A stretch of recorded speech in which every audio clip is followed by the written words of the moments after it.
اليمين الدستورية أمام سمو أمير البلاد الشيخ صباح الأحمد بمناسبة تعيينهم في مناصبهم الجديدة.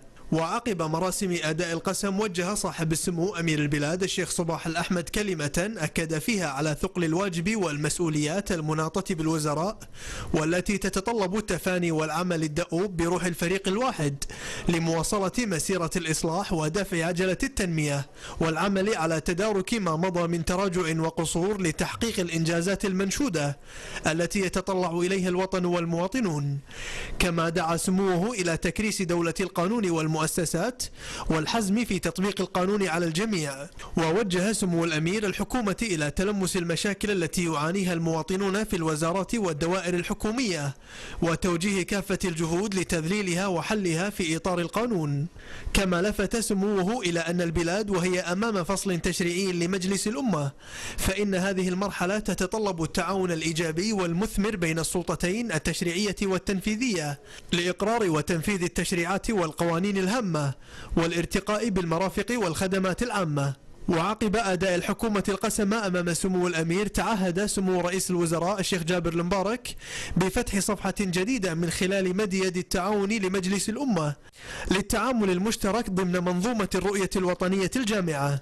وكشف المبارك عن المضي قدما في تقديم منهج عمل وزاري واضح المعالم وفق أولويات محددة تتحقق بها الإنجازات الملموسة التي يتطلع إليها المواطنون.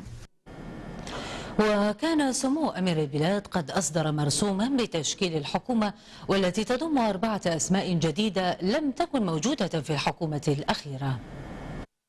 تشكيلة حكومية لا تختلف كثيرا عن الحكومة الأخيرة هي الحكومة التي أصدر سمو الأمير مرسوما بتشكيلها صباح اليوم.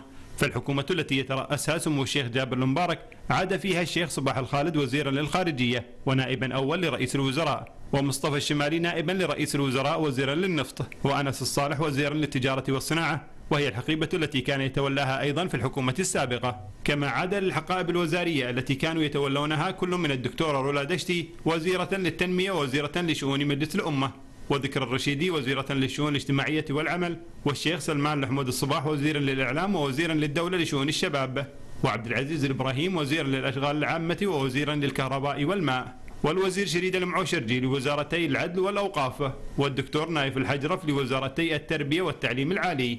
أما الشيخ محمد العبد الله فتولى حقيبة وزارة الصحة بدلا من وزارة البلدية، بالإضافة إلى وزارة الدولة لشؤون مجلس الوزراء، فيما استلم وزارة البلدية الوزير سالم اللذينة، بالإضافة إلى وزارة الدولة لشؤون الإسكان.